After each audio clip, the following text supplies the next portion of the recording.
Em termos de soberania nacional, eu creio que Jerusalém é a capital de Israel, Israel é o território dos judeus e acabou. Em termos de soberania nacional. Agora, em termos espirituais, Jerusalém não é dos judeus. Jerusalém é de todos os descendentes de Abraão, porque Deus fez uma promessa para Abraão. Em ti serão benditos todos os povos da terra.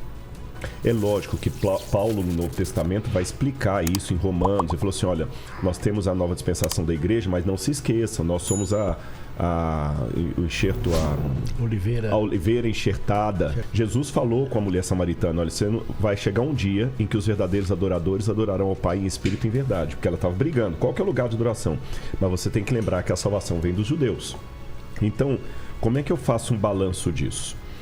Eu vejo o seguinte, em primeiro lugar, o cristianismo pagou um preço muito alto pelo seu antissemitismo teológico. Eu não sei qual é a realidade da Igreja Batista, mas na Adventista, de uns 20, 25 anos para cá, estou falando em termos de Brasil, nós temos agora hebraico 1, 2, 3 e 4. Mas no passado, quando eu fiz teologia, tinha grego 1, 2, 3 e um hebraico no último ano. Você está entendendo? Você tinha muito mais doutores em Novo Testamento do que Antigo Testamento. Ninguém sabia. E parece que na Idade Média criou-se a ideia de que ser cristão é não ser judeu. Principalmente. Por quê? Porque eles foram acusados de terem assassinado Deus. Ah, tá. Que também é uma outra demência. Isso chama-se ciúmes de Jerusalém. Ciúmes. Então, quer dizer, teve um grupo de judeus que mal comunou ali com os sacerdotes de Jerusalém para... Claro que houve, tá certo? Mas acontece que a parte não é o todo. Claro. Tanto é que quando a multidão estava clamando lá, queremos Barrabás, a expressão grega lá é orlos. Orlos não é laos. Sim. Orlos é uma turba, é uma multidão pequena. Então é como se eu pegasse agora um grupo de brasileiros aí assaltando e traficando drogas e falasse assim, os brasileiros são traficantes. Jesus foi morto pela lei romana. Romana. E ninguém fala os romanos mataram Jesus. E tem muitos dos primeiros cristãos que eram judeus. Quem escreveu o Novo Testamento são todos judeus. judeus. A única possível exceção, mas não é uma segurança, é Lucas. Mas não é uma segurança absoluta também. Então, o Novo Testamento, mesmo escrito em grego, tem que ser lido sob o pano de fundo do judaísmo. Então, tem toda essa questão do judaísmo. Agora, vamos diferenciar aqui o judaísmo do movimento israelense. E eu vejo de todos os lados do cristão, do judeu do israelense, que eu pegar o judeu secularizado, do muçulmano, eu vejo pessoas boas e pessoas ruins. Vou dar exemplos aqui até para provocar mesmo meus colegas pessoas aqui. Pessoas pacíficas. Tem judeu que chama Jesus de Exu. Nossa. Ele não fala Yeshua.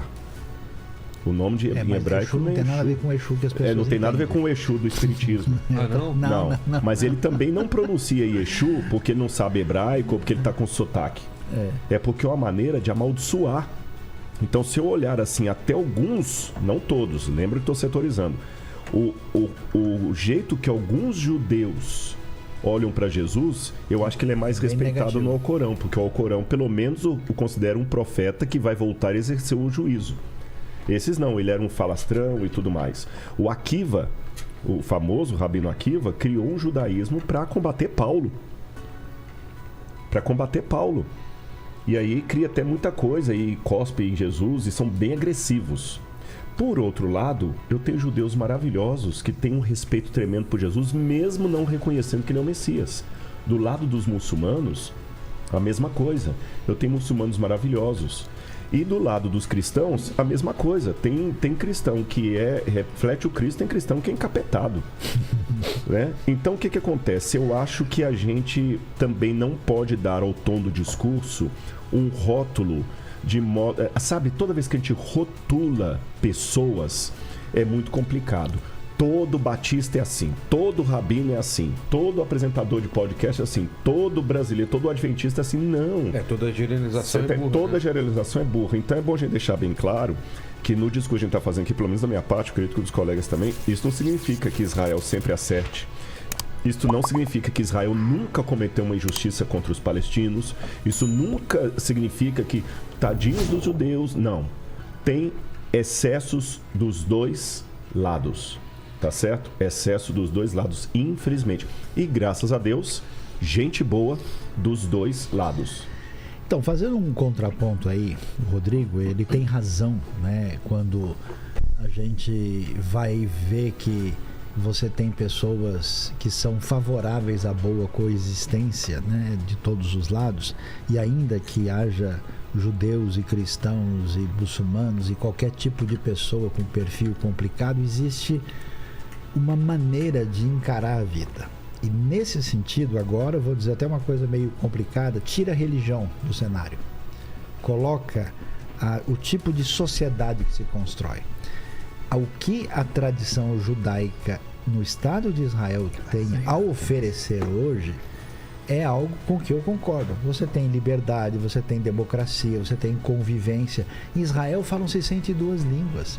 Há um problema que a mídia... Israel fala, desculpa. 102 línguas. Nossa. Você tem judeus da Etiópia, judeus da Índia com cara mongólica, você tem judeus de Nova York, judeus da Europa Oriental, e eles vêm falando as línguas de onde eles vieram. Você tem minoria drusa, você tem minoria Bahá'í, você tem o Yiddish e até ladino, e você tem judeu misraíta que fala aramaico. Eu peguei um táxi em Jerusalém, o cara tava falando Shalom, Raveira, Kolbesed, Manishmata, Ezesafata, Medaber, Ani Aramite.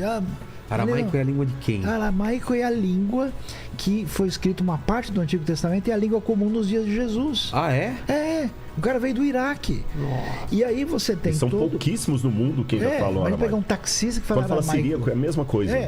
Pouquíssimos falam.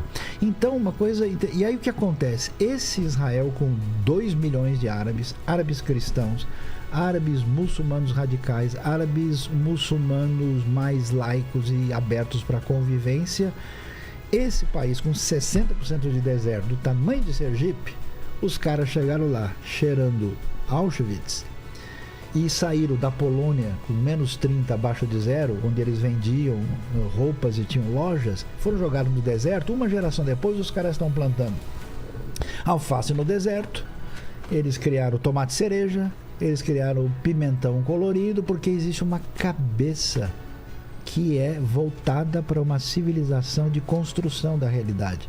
E eu, por exemplo, se eu vou para Israel e eu sou de tradição evangélica, chego num lugar, o lugar que é de tradição protestante é respeitado. Tá ali, não. Olha, o lugar muçulmano é respeitado, o lugar judaico é respeitado, o lugar católico é respeitado.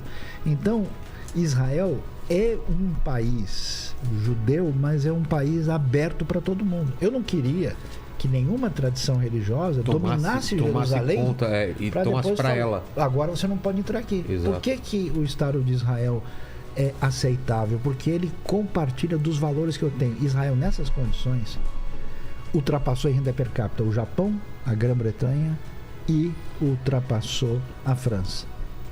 Isso, qual é o grande ponto de... O que Israel vende? Inteligência. Como e assim? não é limitada. Mas vende inteligência. Mas em forma do quê? De tudo quanto é coisa. Softwares, aplicativos. O Waze de lá, né? É, exato. É o Startup Nation. Porque é uma mentalidade que bebe das águas da Bíblia e que produz tecnologia, ciência, educação. É um outro tipo de mentalidade. Então, assim... Eu acho, tira propriamente, se a gente quiser aqui falar da teologia, o resultado civilizatório é favorável. Nesse sentido, eu tenho amigos árabes, tenho amigos palestinos, e eu vou dizer uma coisa para vocês. Esse pessoal sofre, mas sofre por quê? Principalmente pelo tipo de ensinamento equivocado que eles receberam.